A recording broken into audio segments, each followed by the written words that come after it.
अस्सलाम वालेकुम वीवर। आज का जो हमारा टॉपिक है वो है paraphrase and sentence and formation. The phrase है a group of the words which give the specific meaning of the but does not make the complete sentence is called a phrase. It is the part of the sentence and the help to complete the meaning of the sentence. अल्फाज का ऐसा मजमूआ जो एक मखसूस मायने तो दे मगर मफहूम मुकम्मल तौर पर वाज़ेह ना हो, मुरक्कब नाक़िस कहलाता है। ये जुमले का हिस्सा होता है और जुमले को मुकम्मल करने में मदद देता है।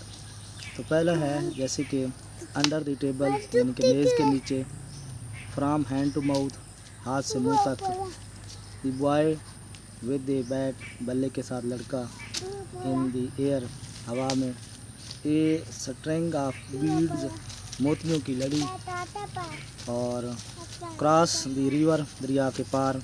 इस तरह आगे है क्लाज है, मुरक्कब नाम है।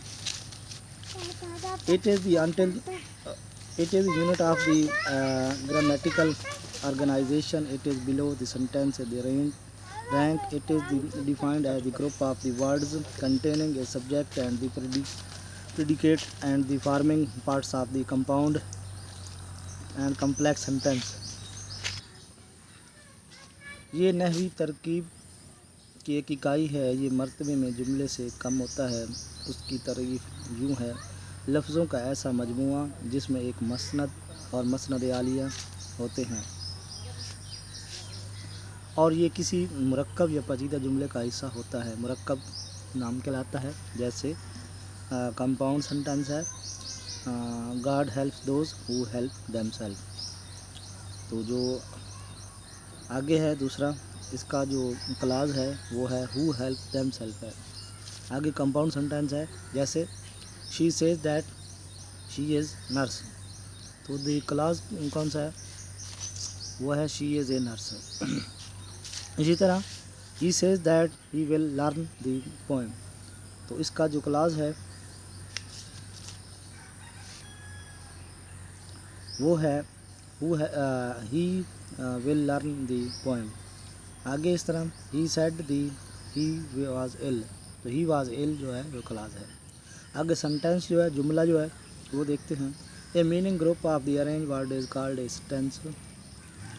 अल्फाज का ऐसा बातरतीब मजमूआ जिसका कोई मतलब हो, जुमला या फ़िक्रा कहलाता है। जैसा कि दीज आर नॉट टेबल्स, ये मेज़ें नहीं हैं। दैट इज़ ए बुक, वो एक किताब है। आर दोज चेयर्स, क्या वो कुर्सियाँ हैं। इसी तरह पार्ट्स ऑफ सेंटेंस, जुमले के हिस्से।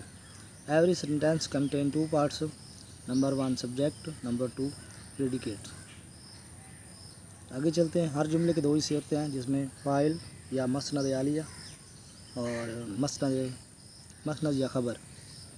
इसी तरह सब्जेक्ट है the name of a person, thing, place और idea we speak about or which performs an action or which is associated with the action is called subject। किसी चीज़, किसी शख्स, जगह या ख्याल का नाम के बारे में हम बात करते हैं, या जो कोई काम करता हो या किसी काम से ताल्लुक़ रखता हो, फ़ाइल कहलाता है। आगे चलते हैं। प्रेडिकेट्स है, मसनद या ख़बर। The parts of sentence which is not the subject but which gives information about the subject is called a predicate। जुमले का वो हिस्सा जो सब्जेक्ट ना हो बल्कि सब्जेक्ट के बारे में मालूमात दे, प्रेडिकेट कहलाता है। उसकी कुछ एग्जांपल है, फ़िक्रे दिए गए हैं, सब्जेक्ट दिया गया है, प्रेडिकेट है इसमें। तो पहला है the sun rise in the east. सूरज जो है मशरक़ से उभरता है या तलू होता है। द सन है सब्जेक्ट और राइज इन द ईस्ट जो है प्रेडिकेट है। Man is a social animal, इंसान एक माशरती हैवान है। मैन जो है सब्जेक्ट है और predicate is a social animal. Construction of the sentence, जुमले की बनावट। These are 3 parts of the simple sentence. सारे जुमले के 3 हिस्से होते हैं। पहला हिस्सा है सब्जेक्ट का, one who does some work is called subject. दूसरा वर्ब है, a verb use to describe an action state. और तीसरा है Object a person or thing is which in which the action of the verb is being done is called an subject object. آج تک کتنا next video ملتے ہیں نئے topic کے ساتھ.